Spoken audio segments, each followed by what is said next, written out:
ఓం హరిహరాయ నమః. కార్తీక పురాణం 7వ అధ్యాయము. శివకేశవార్చన విధులు. వశిష్ఠుల వారు జనకున కంకను ఇటులు బోధించిరి. రాజా, కార్తీక మాసము గురించి దాని మహత్యము గురించి ఎంత వినునను తనివి తీరదు. ఈ మాసములో శ్రీ మహావిష్ణువును సహస్రకమలములతో పూజించిన వారి ఇంట లక్ష్మీదేవి స్థిరముగా ఉండును. తులసీదళములతోనూ బిల్వపత్రములతోనూ గాని సహస్రనామ పూజ చేసిన వారికి జన్మరాహిత్యము కలుగును.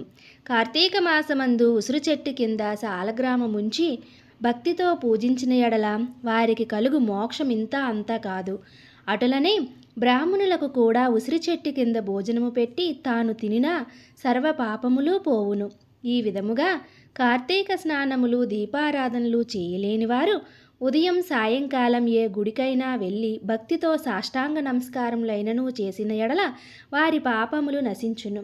సంపత్తి గలవారు శివకేశవుల ఆలయములకు వెళ్ళి భక్తితో దేవార్చన హోమాదులు దానధర్మములు చేసినచో అశ్వమేధము చేసినంత ఫలము దక్కుటయే కాక వారి పితృదేవతలకు కూడా వైకుంఠ ప్రాప్తి కలుగును.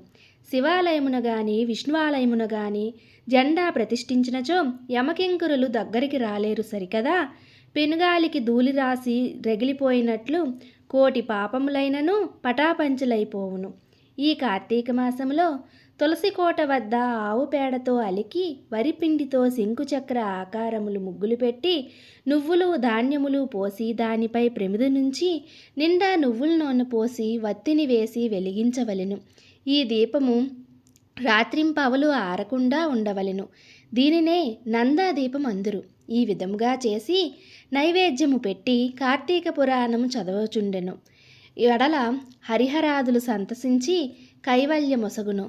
అటులనే కార్తీక మాసంలో ఈశ్వరుని జిల్లేడు పూలతో అర్చించిన ఆయుర్వృద్ధి కలుగును. సాలగ్రామమునకు ప్రతినిత్యము గంధము పెట్టి తులసీదళముతో పూజించవలెను. ఏ మనుజుడు ధనము బలము కలిగియు కార్తీక మాసమందు పూజాదులు సరపడో ఆ మానవుడు మరుజన్మలో సునకమై తిండి దొరకక ఇంటింటా తిరిగి కర్రలతో దెబ్బలు తింటూ నీచస్థితిలో చచ్చును. కావున కార్తీక మాసము 9 రోజులు పూజలు చేయలేని వారు కనీసం ఒక్క సోమవారం రోజైనా శివకేశవుల్ని పూజించుచు మాసఫలము కలుగును. కనుక ఓ రాజా, నీవు కూడా ఈ వ్రతం ఆచరించి తరింపుము అని చెప్పెను.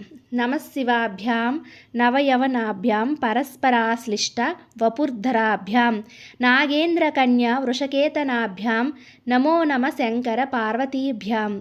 ఓం నమః శివాయ. 7వ రోజు పారాయణం సమాప్తం. మరిన్ని మంచి వీడియోస్ కోసం ప్లీజ్ లైక్ చేయండి, షేర్ చేయండి, సబ్స్క్రైబ్ చేసుకోండి.